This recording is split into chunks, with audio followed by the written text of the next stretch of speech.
அப்பா உம்மை துதிக்கிறோம் ராஜா, ஸ்தோத்திரிக்கிறோம் ராஜா, நன்றியோடு உம்மை துதிக்கிறோம் ராஜா. நான் அல்ல ராஜா, நீங்க ஆண்டவரே எங்கள் வாயோடு இருந்து நீங்க பேச போற அந்த கிருபை தயவுக்காக உம்மை துதிக்கிறோம். சத்தியாவியை அறிந்து கொள்ளுங்கள், சத்தியத்துக்குள்ள ராஜா எங்களை நீங்க நடத்துற பரிசுத்த ஆவியானவரே உம்மை ஸ்தோத்திரிக்கிறோம் ராஜா. நீரே இந்த ஓய்வு நாள ராஜா எங்களுக்கு மனமாட்சி நீங்க தந்தீங்களே ராஜா, அதே போல ராஜா பரிசுத்த ஆவியின் வல்லமை நீர் எங்களுக்கு தந்து அப்பா இந்த நாளை நீங்க வழி நடத்த போற அந்த கிருபை தயவுக்காக உம்மை துதிக்கிறோம் ராஜா. உலகத்துல உபத்திரங்கள் உண்டு, ஆனாலும் திடன் கொள்ளுங்கள் சொன்னீங்களே ராஜா. பரிசுத்த ஆவியானவரே நீர் எங்களோடு ராஜா கூட இருந்து ராஜா வழி நடத்தி கொண்டு வருகிறீங்களே ராஜா, இனிமேலும் வழி நடத்த போதுமானவராக இருக்கிறீங்களே. Amen amen. Hallelujah. Praise the lord. இந்த ஜீசஸ் ஃபேமிலி மினிஸ்ட்ரியின் ஊடாக உங்களை நாங்கள் வாழ்த்தி வரவேற்கிறோம். மறுபடியும் நாங்கள் இவ்வளவு நேரம் நாங்கள் ஆராதனையில கர்த்தரை மகிமைப்படுத்தணும். இனி ஆண்டவரோட வார்த்தையை நாங்கள் மகிமைப்படுத்த போறோம். இன்றைக்கு சொல்ல போனா பெந்திகோசல் நாள் என்று சொல்லி எல்லாருமே பரிசுத்த ஆவியானவரை இந்த நாள்ல பெற்றுக்கொண்ட நாள் என்று சொல்லுவாங்க. உண்மையாவே இந்த நாள் பரிசுத்தத்தின் வல்லமை ஆண்டவர் கொடுத்தாங்க. நாங்கள் உண்மையாவே பரிசுத்த ஆவியானவரை பெற்றுக்கொண்டுதான் அதிக மக்கள்கள் இன்றைக்கு நிற்கிறாங்க. பெந்திகோசல் நாள்ல தான் பரிசுத்த ஆவியானவரை எல்லாரும் பெற்றுக்கொள்ளுங்க. பெந்திகோசல் நாள்ல தான் பரிசுத்த ஆவியானவர் வந்தார் என்று சொல்லும் போது அது அப்படி என்ன வேதத்தை நாங்கள் நன்றாக அறிந்து ஆராயும் போது நாங்கள் இந்த காரியத்தை நாங்கள் பார்க்கக்கூடியமாய் இருக்கிறோம்.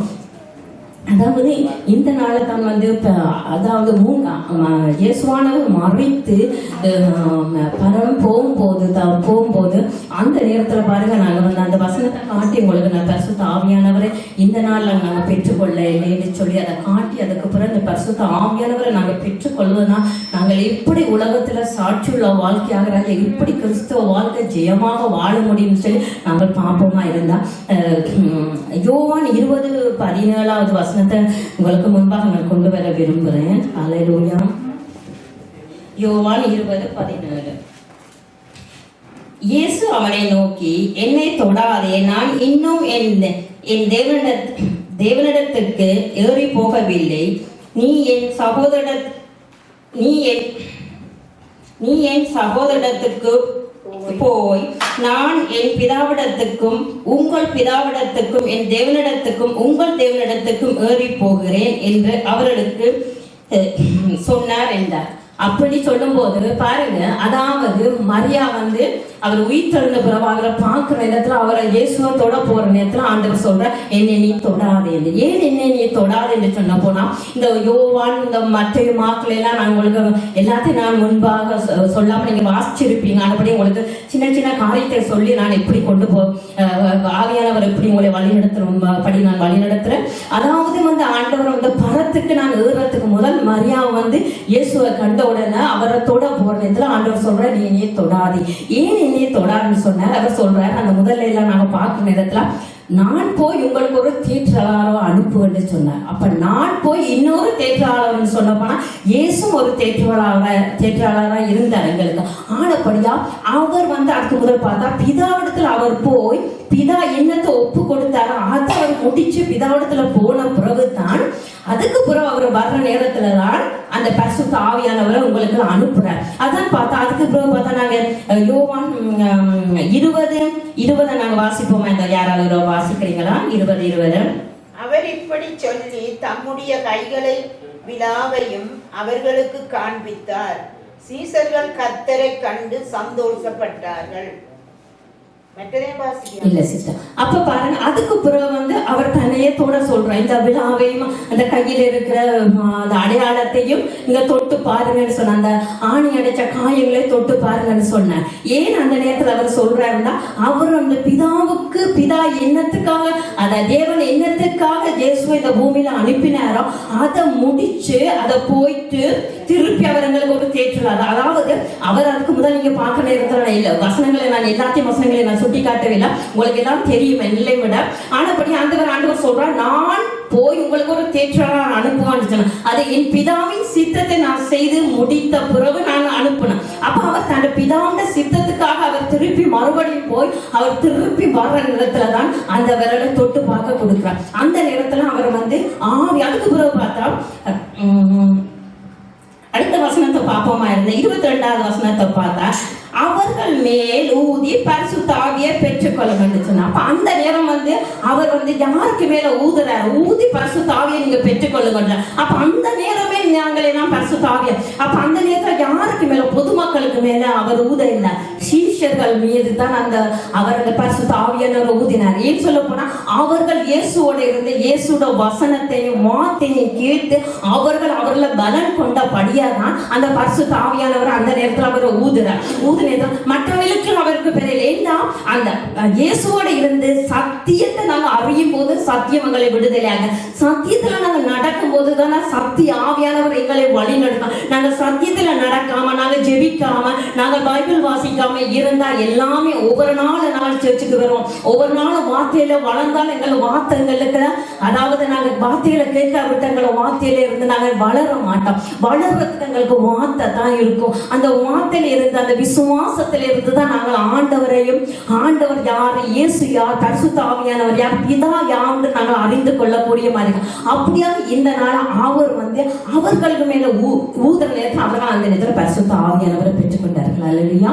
பாருங்க, அந்த பரிசுத்த ஆவியானவரை அவர்கள் அந்த நேரத்துல பெற்றுக்கொண்ட படியா தான் பேதுரு பாருங்க அதுக்கு முதல் இயேசுவோட இருக்கிற நேரத்துல சொல்றேன், ஆண்டவர் இயேசுவே நான் உண்மை மறைக்க விட மாட்டேன், நான் உண்மையை மறுதளிக்க மாட்டேன், அப்படியெல்லாம் நிறைய காரியத்தை சொல்றார். ஏன் அது வந்து மாமிசத்தின் படி அவர் எல்லாமே சொல்றார். நான் உமக்காக இருப்பேன், உமக்காக நான் வாழ்வேன், அப்படி இப்படின்னு எல்லாம் சொல்றேன். ஆனா பாருங்க, அதுக்கு இந்த பரிசு ஆண்டவர் பரத்துக்கு போன பிறகு அவர்களுக்கு மேல பரிசுத்த ஆவியானவரை ஊதின பிறகு ஐயோ பேதுருவை பார்த்தா எவ்வளவு அற்புதம் செய்யறார். ஏன்? அந்த ஆவியானவர் உள்ளுக்குள்ள இருக்கும் போது அந்த ஆவியானவர் அவர் நடத்துற பாருங்க.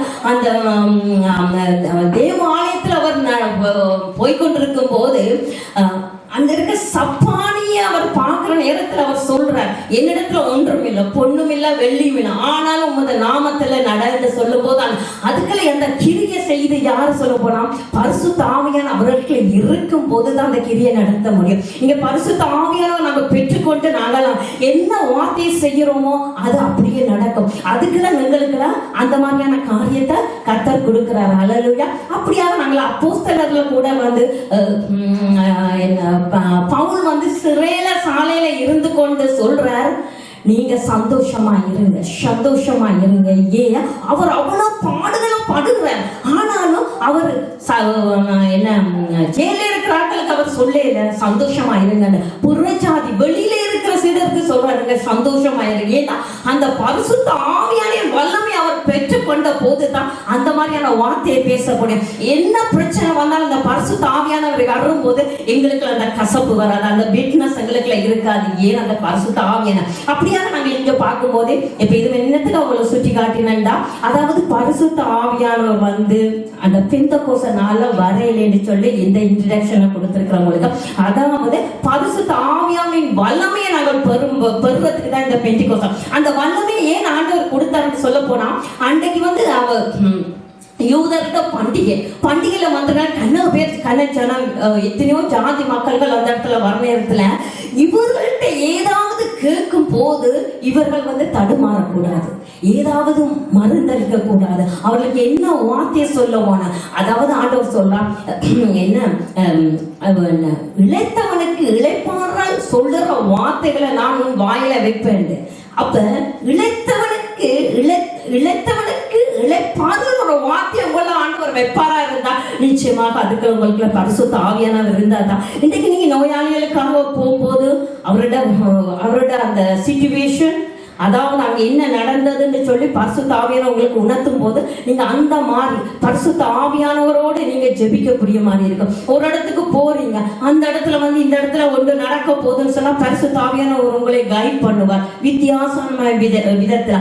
அப்படியாக நாங்க பரிசுத்த ஆவியானவர்களை நாங்க நடக்கும் போது தான், நாங்க அதை விட்டு கொடுக்கும் போது தான் அந்த மாதிரியான காரியத்தை நாங்க பார்க்கக்கூடிய மாதிரி இருக்கோம். அப்படியாக வந்து அவர்கள் வந்து அந்த இடத்துல ஏதாவது புலம்பிடக்கூடாது, ஏதாவது சொல்லிடக்கூடாது சொல்லித்தான் பரிசுத்த ஆவியானவரா அதாவது அந்த பெந்தெகோஸ்தே நாள்ல வந்து அந்த பண்டிகையில அவர்கள் வர்ற நேரத்துல வந்து ஆண்டவர் வந்து அவர்களுக்கு அந்த வல்லமையை கொடுக்கிறார். அப்பதான் அந்த மேல் வீட்டுல நீங்க அப்போஸ்தலர் நடவடிக்கையில நீங்க பார்க்கும் போது அவர்கள் எல்லாம் மேல் வீட்டு அறையில அமர்ந்திருக்கும் சொல்லும் போது யாரு ஆண்டவர் அறிஞ்ச பிள்ளைகள் எல்லாம் மேல் வீட்டுல என்ன சத்தியத்தை கேட்டு மேல் வீட்டுல அமர்ந்திருக்கிற பிள்ளைகள் மீது தான் அந்த பெந்திகோஸ்த நாள்ல வந்து வல்லமை இறங்கினார். அந்த வல்லமை பெருங்காற்றாக முழக்கத்தோடு வந்தது நாங்கள் பார்க்கிறோம். அப்ப ஏன் அந்த நேரம் அவங்கள பரிசுத்த ஆவியான் வரவில்லை, அந்த வல்லமை அந்த நேரத்துலதான் பரிசுத்த ஆவியானின் வல்லமையை ஆண்டவர் கொடுக்கிறார். இவ்வளவு நாள் பரிசுத்த ஆவியானவர் இருந்தா இனி அந்த பரிசுத்த ஆவியானவரை இடம் கொடுத்து வல்லமையாக அப்பதான் அவர்கள் அந்நிய நாவல்களால் பேசுறார்கள், அயல் மொழியில துதிக்கிறார்கள். அப்ப பரிசுத்த ஆவியானவர் எங்களுக்கு நாங்க அந்நியமான கூடிய ஜனங்கள் வந்து இன்னைக்கு பரிசுத்த ஆவியானவர் வெளியில வச்சுதான் பார்க்கிறோம்.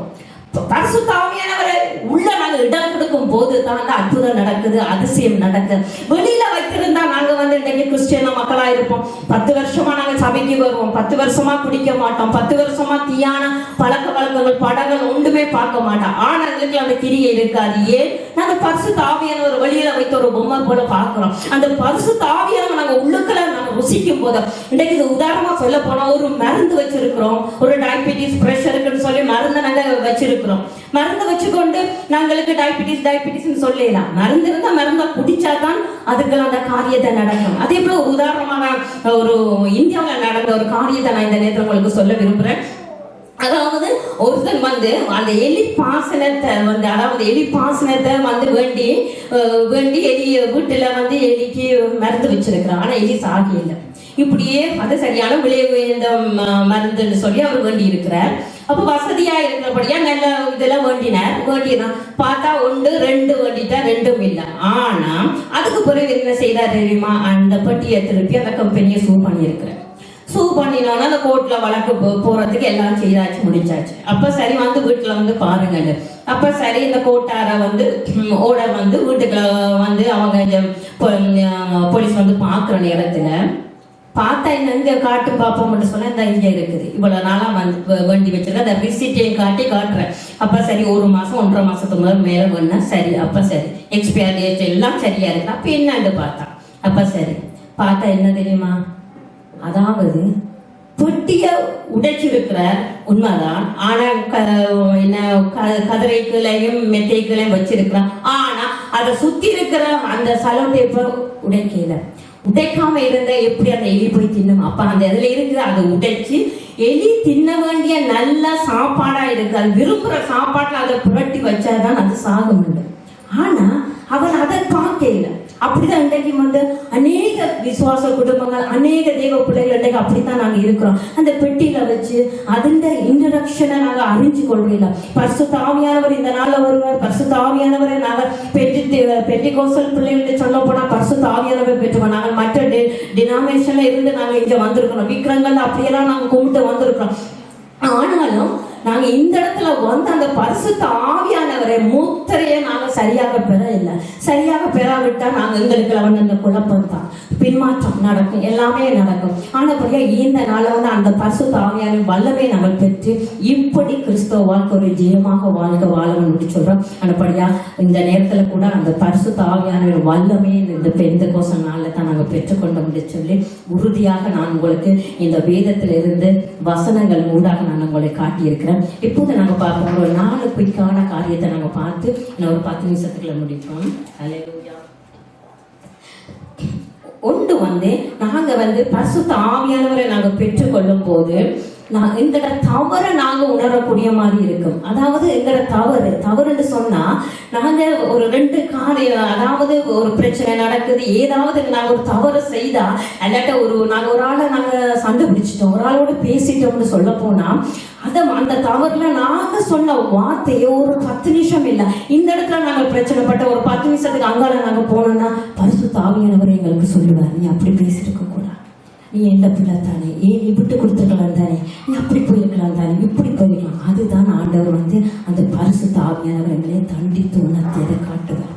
திருத்தம் செய்கிற இடத்துல எங்களை திருத்துவார், அடிக்கிற இடத்துல அடிப்பார். அதான் அடிச்சாலும் நீர் என்ன ஆண்டவரே, நீர் என்னை அணைக்கிறேன்னு நாங்க பார்க்கிறோம். ஒரு நொடிப்புல நீர் என்னை கைவிட்டீர், ஆனாலும் இரக்கத்தினாலும் நீர் என்னை மறுபடியும் முடி சூட்டின்னு நாங்க சொல்லுவோம். ஏன் அந்த பரிசுத்த ஆவியானவரை நாங்க பெற்றுக்கொள்ளும் போது எங்களுக்கு பரிசுத்த ஆவியானவர் எங்களை அடிப்பார், உணர்த்துவார். நாங்க அதாவது காயங்கள் படாத மாதிரி காயத்தை கட்டுவார். பாஸ்டரோட போய் சண்டை பிடிச்சிருக்கலாம், யாரோடையும் போய் சண்டை பிடிச்சிருக்கலாம். அந்த பரிசுத்த ஆவியானவர் எங்களுக்குள்ள வரும்போது அந்த பரிசுத்த ஆவியை தண்டித்து உணர்த்தி, நீ இப்படி செய்திருக்க, நீ அப்படி செய்திருக்க, அப்படியெல்லாம் எங்களுக்கு அதை காட்டுவார். அப்ப நாங்க பரிசுத்த ஆவியானவர் எங்களுக்குள்ள வரும்போது தான் அந்த மாதிரியான காரியம் இன்றைய நாள நாங்க பார்ப்போமா இருந்தா, எங்களுக்குள்ள அந்த மாதிரியான காரியங்கள் இருக்குமா இருந்தா நிச்சயமாய் நீங்க யோசிங்க. பரிசுத்த ஆவியானவர் உங்களுக்குள்ள இருந்தா என்ன பிளவிட்டாலும் உங்களுக்குள்ளோட, அதாவது மனசாட்சி, மனுஷ சாட்சி வேணா, கண் சாட்சி வேணா, யாராவது எங்களுக்கு எங்களை சாட்சி சொல்ல வேணாம். எங்களுக்குன்னு ஒரு மனசாட்சி இருக்கு. அந்த மனசாட்சிய கர்த்தர் காட்டுவார். அதுதான் நாங்க பார்க்கிறோம். அதே மாதிரி அந்த வசனத்தை நான் உள்ள எடுத்து போனா யோவான் 16:8 நாங்க பார்ப்போமா இருந்தா, அவர் பாவத்தை குறித்து, நீதியை குறித்து, நியாயத்தை குறித்து உலகத்தை கண்டித்து உணர்த்துவார். அப்ப எங்களோட பாவத்தையும் நியாயத்தையும் குறித்து, நாங்க என்ன நியாயம் செய்யிருக்கோம், என்ன பாவம் செய்யிருக்கோம் எங்களுக்கு மற்றவர்கள் எங்களை சுற்றி காட்டுறது இல்லை. பரிசுத்த ஆவியானவரை நாங்க உள்ளுல ஏற்றுக்கொண்டுமா இருந்தா அது எங்களுக்கு காண்பிக்கப்படும் உண்டு. ரெண்டாவது பார்த்தா, நாங்கள் எங்கள் தேவனுக்கேற்ற மாதிரி நாங்கள் நடப்போம். எங்கள் வாழ்க்கையில் இருக்கிற நடைகள் எல்லாம், எங்கள் சுபாவங்கள் எல்லாம் பரிசுத்த ஆவியானவர் நாங்கள் பெற்றுக்கொள்வோமா இருந்தா முந்தி நடந்த போல நாங்கள் நடக்க மாட்டோம். ஒரு வித்தியாசமான நட, பேச்சுல, வழி நடத்தல, அன்புல, எல்லாத்துலயும் நாங்க ஒரு சுபாவம், எங்களோட சுபாவமே மாறக்கூடியதா இருக்கும். அதை நாங்க பாக்குறோம். மத்தேயு 18:8 நாங்கள் பார்ப்போம்னா, நீங்கள் மனம் திரும்பி பிள்ளைகளை போல ஆகாவிட்டால் பரலோகத்தில் பிரவேசிக்க மாட்டீர்கள் என்று மெய்யாகவே உங்களுக்கு சொல்லுகிறேன். அதாவது பிள்ளைகளை போல நாங்க திரும்பாவிட்டா, பிள்ளைகள் சொல்ல போன பெரிய பிள்ளைகள் இதுல சொல்லல, சிறு பிள்ளைகளை நாங்க பார்ப்போம். 2 சிறு பிள்ளைகள் சண்டை பிடிச்சு கொண்டு இருக்காங்க, அல்லாட்ட வாக்குவாதங்கள் பண்ணிட்டு கொண்டு இருப்பாங்க. பார்த்தா ஐயோ இதை அடிச்சிருங்களா, இனி இந்த பிள்ளையோட இனி நாளை இந்த பிள்ளைய திருப்பி ஒன்று சேராத மாதிரி எங்களுக்கு இருக்கு. ஆனா ஒரு நிமிஷத்துல சண்டை பிடிப்பாங்க, அடுத்த நிமிஷம் பார்த்தா அவங்க ஃப்ரெண்ட்ஸா, அடுத்த நாளைக்கு பார்த்தா அவங்களோட ஃப்ரெண்ட்ஸோடய திருப்பி அந்த ஃப்ரெண்ட்ஸ்ல சேர்ந்து கொள்வாங்க. அப்ப அவங்களுக்குலாம் அந்த பிட்னஸ் இருக்காது. ஐயோ நான் நேட்டாவோ எனக்கு இப்படி செய்தாவே, அந்த எண்ணங்கள் வராது. அதைத்தான் ஆண்டவர் சொல்றார், சிறு பிள்ளை போல நீங்க மனம் திரும்பாவிட்டால் பரலோக ராஜ்யம் இல்லை. அப்ப எங்களுக்கு அந்த கசப்பு, அந்த மன்னிக்கிற தன்மை எல்லாம் நாங்க சிறு பிள்ளைகளை போய் எப்ப நாங்க வருவோம்னு சொன்ன போனா, நாங்க பரிசுத்த ஆவியானவர் எங்களுக்குள்ள வரும், நாங்க அதை ஏற்றுக்கொள்ளும் போது, அதாவது நாங்கள் தேவனுக்கு ஏற்றபடி நடக்கும் போது எல்லாத்திலையும் எங்கள் பேச்சில, மறுபடியும் சொல்றோம், எங்கள் பேச்சில, வார்த்தையில, செய்கையில, எல்லாத்திலும் நாங்க அதாவது அப்படி நடக்கும் போது பரிசுத்த ஆவியானவர் நாங்க பெற்றுக்கொள்ளணும்னு சொல்லி 2வது அடையாளமா இருக்கு. 3வது அடையாளமாக பார்ப்போமா இருந்தா, சந்தோஷமாக இருப்பீர்கள். பிலிப்பு 4:4 சொல்றார், கர்த்தருக்குள்ள எப்போதும் சந்தோஷமாயிருங்க. சந்தோஷம் உங்களுக்கு, அதாவது பரிசுத்த ஆவியானவரை பெற்றுக்கொண்டிருக்க பிள்ளைகள் உண்மை இருக்காதுங்க. சில சகோதர சகோதரியை பார்த்தா ஒரு நாளும் விடியாது, உம்மட்டு இருப்பாங்க. ஏதோ ஒரு கவலையோட, ஏதோ ஒரு துன்பத்தோட, வெளியிலே சொல்ல மாட்டாங்க, உள்ளக்கே சொல்ல மாட்டாங்க. அப்படி வாழ்க்கை ஒரு கிறிஸ்டிய வாழ்க்கை இல்லை. அப்படின்னா நாங்கள் மற்றவண்ட வாழ்க்கையில வாழலாம். உண்ட 2 வாழ்க்கை தான் இருக்கும், உண்டு அவனுக்கு, மற்றது எங்கட தேவனுக்கு உண்டு. அப்ப நாங்க மற்ற மாதிரியே வாழ்ந்துட்டு போகலாம். அதாவது வாழ்க்கை ஒரு வாழ்க்கை தான். அந்த வாழ்க்கை அதை இயேசுக்கே கொடுத்து சந்தோஷமா வாழுவோமா? அப்படியாக நாங்கள் மனதுல எப்போதும் சந்தோஷம் இருக்கு. அந்த சந்தோஷம் இருக்கிற எங்களுக்கு துதிக்க முடியுது. நாங்க அதாவது ஜெபிக்க முடியும். மற்றவருக்காக நாங்க பரிந்து பேசுற அந்த மன்னார்ல ஏறுற ஜெபம் வரும். மற்றவரை நேசிக்கிற குணங்கள் எல்லாம் வரும். அந்த சந்தோஷம், கர்த்தருக்குள்ள எப்போதும் சந்தோஷமா இருங்கள். மறுபடியும் உங்களுக்கு சொல்றேன், கர்த்தருக்குள்ள மகிழ்ச்சி ஆயிருங்கன்னு சொல்லி இந்த தாவீது சங்கீதத்துல நாங்க பார்த்தா, தாவீது எல்லா நேரத்திலையும் பாருங்க, தாவீது சங்கீதத்துல கூட பார்த்தா தாவீது எல்லா இடத்துலயும் சந்தோஷமா இருக்கேன். ஏன் சந்தோஷமா இருக்கான்? கர்த்தரோட இணைந்து இருக்கிறார். கர்த்தரோட பாதத்துல அமர்ந்திருக்கும் போதுதான் அந்த சந்தோஷம், மனமாட்சி ஆவியானவர் உங்களுக்கு கொடுப்பார். எந்த சோர்வு வந்தாலும் அந்த சோர்வுல பார்க்காது. எந்த பிரச்சனை வரலாம், பொருளாதாரத்துல பிரச்சனை, பிள்ளைகளான பிரச்சனை, குடும்ப பிரச்சனை, எல்லா பிரச்சனையும் வந்தாலும் அந்த பிரச்சனைகளோடாக நாங்க நடந்து போகத்தான். அந்த பிரச்சனைகளை நாங்க பார்த்திருந்தா எங்களோட வாழ்க்கை ஒரு புஷ் பட்டாஸ் மாதிரி தான் இருக்கும். ஆனா கர்த்தருக்குள்ள நாங்க மனமாட்சியாக நாங்க இருக்கும்போது பரிசுத்த ஆவியானவர் எங்களுக்கு இருந்து பெருமூச்சலோட, வாக்குத்தத்த பெருமூச்சலோட எங்களுக்கு அந்த வேண்டுதல் செய்யும் போது அந்த இடத்துல வெற்றி, அந்த இடத்துல எந்த இடத்துல எங்களுக்கு தோல்வி இருக்காது. ஹல்லேலூயா. அப்ப எங்களுக்கு அந்த வெற்றி பரிசுத்த ஆவியானவர் நாங்க கொள்ளும்போது எந்த நேரம் மனமகிழ்ச்சியா இருப்போம். மனமகிழ்ச்சியா இருக்கும்போது தான் அந்த சந்தோஷம் அதுக்குள்ள என்ன ஜீவ ஊற்றுகிறது. அல்லேலூயா. அப்படியாக மூன்றாவது பார்த்தா கர்த்தருக்குள்ள எப்போதும் சந்தோஷமா இருங்கள், சந்தோஷமா என்று மறுபடியும் சொல்லுகிறேன் என்று சொல்லி நாங்க பார்க்கலாம். அதே போல ஆபுக்குள்ள நாங்க ஆபுக் 3:14 எடுத்து வாசிக்கிறீங்களா சிஸ்டர்? ஹல்லேலூயா.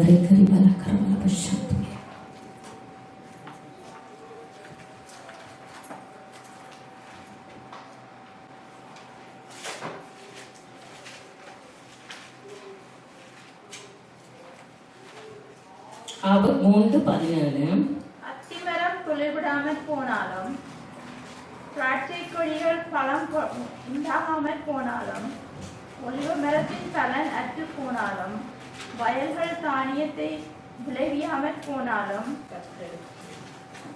கிடையில் ஆட்டு குந்தைகள் முதலற்று போனாலும், தொழுவத்திலே மாடு இல்லாமல் போனாலும், அந்த வசனமா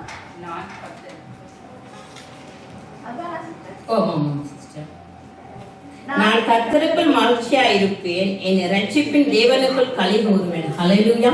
அப்ப பாருங்க, ஒரு விவசாயி அதை பார்க்க நேரத்துல ஆட்டு மந்தையில ஆடுகள் இல்ல, தொழுவத்துல ஒன்றுமே இல்ல, அதாவது திராட்சை தோட்டத்துல பல நட்டு போனாலும் அந்த சூழ்நிலையை அவன் பார்க்கல. சொல்றான், கர்த்தருக்குள்ள என் மகிழ்ச்சியா இருப்பேன், தேவனுக்குள்ள நான் களி கூறுவேன். அப்ப எங்களை ரட்சித்த தேவனுக்குள்ள நாங்க களி கூறும் போது என்ன காரியமா இருந்தாலும் அது ஆசீர்வாதமா இருக்கு. அதான் ஆண்டவர் சொல்றார், காற்றையும் மழையையும் பார்க்காதீங்க, உங்கள் பள்ளங்கள் நிரப்பப்படும் என்று சொல்லுங்க ஆண்டு. அப்ப அந்த காற்றையும் மழையை நாங்க பாப்பமா இருந்தா நாங்கள் விதைக்க மாட்டோம், வெற்றியான வாழ்க்கை வாழ முடியாது. பள்ளங்களை நாங்க பார்த்து கொண்டிருந்தா இன்றைக்கு உங்கள் பள்ளங்கள் ஆண்டவர் சொல்ல, வனாந்திரத்திலே உன் வழிகளை, அவாந்திர வழிகளை ஆறுகளை உண்டு பண்ண, அவாந்திர வழிகளை ஆறுகளை உண்டு பண்ண முடியாது. ஆனா கர்த்தருக்குள்ள நாங்க மனமகிழ்ச்சியா இருக்கும் போது அந்த காரியம் நிறைவேறும். ஹல்லேலூயா. அப்படியாக 4வது காரியம் பார்த்தா, ஒருவர் நேசிக்கும் போது, அதாவது கர்த்தருக்குள்ள நாங்க இருக்கும் போது, அதாவது பரிசுத்த ஆவியானவர் எங்களுக்குள்ள இருக்கும் போது ஒருவரோட ஒரு ஐக்கியப்படையும். அதாவது ஒரு யோவான்ல சொல்றான், நான் உங்களுக்குள்ள வெளிச்சமா இருப்பது போது நீங்களும் யோவான் கர்த்தருக்குள்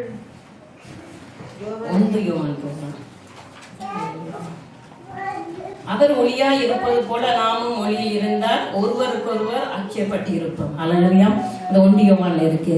அதாவது நாங்க ஒளியா இருந்தான்னா நாங்க அந்த இருள இருக்கிற ஜனங்களை ஒன்று சேர்க்க முடியும். நாங்களே இருளா இருந்தா அந்த இருள் வெளிச்சத்தை கொடுக்காது. அப்ப நாங்க ஒளியா இருக்கும் போது அவர் ஒளியா இருப்பது போல நாங்களும் ஒளியா இருந்தா தான் உலகத்துக்கு நாங்க வெளிச்சத்தை கொடுக்க முடியும், உலகத்துக்கு உப்பா இருக்கும். அப்படியாக நாங்க இன்றைக்கு அந்த ஒரு மனத்தின் ஆவி எங்களுக்குள்ள கொண்டு வரணும். இந்த பரிசுத்த ஆவியான இருந்தாதான் எங்களுக்குள்ள அந்த ஒரு மனத்தின் ஆவி, அதாவது ஒருவருக்கொருவர் நேசிக்கிற தன்மை. இன்று நாங்க இந்த முதலாவது ஒருவருக்கொருவர் நேசிக்கிற தன்மை இங்க இருந்து நாங்க இருக்கோம்னு சொல்ல போனா, நாங்க வேலை செய்யற இடம் இல்லை, சபையில இல்லை, வேலை செய்யற இடங்கள் கம்பெனியில இல்லை. முதலாவது எங்களோட வீடு கத்தரால கட்டப்பட்டிருக்கணும். பரிசுத்த ஆவியான வீட்டுக்குள்ள இருக்கிற ஒரு சிநேகம் இருந்துதான், அதாவது கணவன் மனைவிக்குள்ள எப்படி உறவு இருக்குன்னு பார்க்கணும்.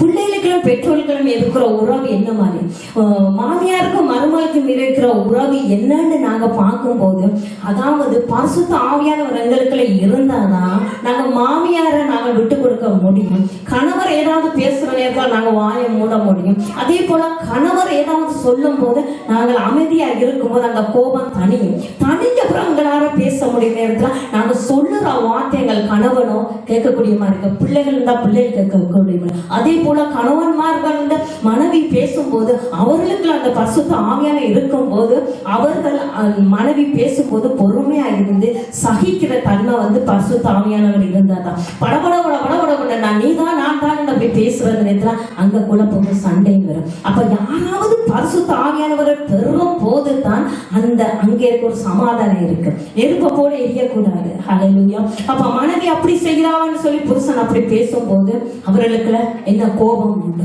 உண்டு என்ன பிள்ளைகளுக்கு அந்த கோபம் பற்றியும் இப்படியே எங்களுக்கு சமாதான குறைவாக. அப்ப எங்களுக்குள்ள ஒருவருக்கு ஒரு அன்பு இல்லை. எங்கள் குடும்பத்துக்குள்ள நாங்க முதல் எங்களுக்குள்ள சாட்சி இருக்கணும், கணவன் மனைவிக்குள்ள இடையில ஒரு சாட்சி இருக்கணும், பிள்ளைகளுக்கும் பெற்றோருக்கு இடையில சாட்சி. அதுக்கு பிறகுதான் நாங்க சபையில நாங்க சாட்சியா இருக்க முடியும். சபையில சாட்சியா இருக்கலாம், வெளியிடத்துல இருந்து நாங்க சாட்சியா இருக்கிறது லேசுதான். ஆனா அந்த வீட்டுக்குள்ள ஒரு சாட்சியை கடற்கொள்றதுதான் உண்மையான ஒரு கஷ்டம். அப்ப அந்த பரிசுத்த ஆவியானவர் அங்க பெற்றுக்கொண்டாதான் வீட்டுக்குள்ள நாங்கள் சாட்சியா இருக்க முடியும். பிள்ளைகளை தண்டிக்க வேண்டிய இடத்துல தண்டிக்கத்தான் வேணும். அதுக்காக பிள்ளைகளை லூஸ் பண்ணி கொண்டு இருக்கணும். தண்டிக்க வேண்டிய இடத்துல தண்டிக்க வேணும். ஆனாலும் அந்த வார்த்தை சொல்லும் போது அவரோட இருதயம் நோவாது. அவருடைய இருதயம் அதை கேட்கக்கூடிய அந்த பக்குவமா இருக்கு. ஏன் எங்களுக்கு அந்த பரிசுத்த ஆவியானவரோட நாங்க வார்த்தையை பேசும்போது அந்த வார்த்தை அவர்களுக்குள்ள இது ஒரு சரி, இது ஒரு பிள்ளைன்னு அவர்களுக்கு உணரக்கூடிய மாதிரி இருக்கு.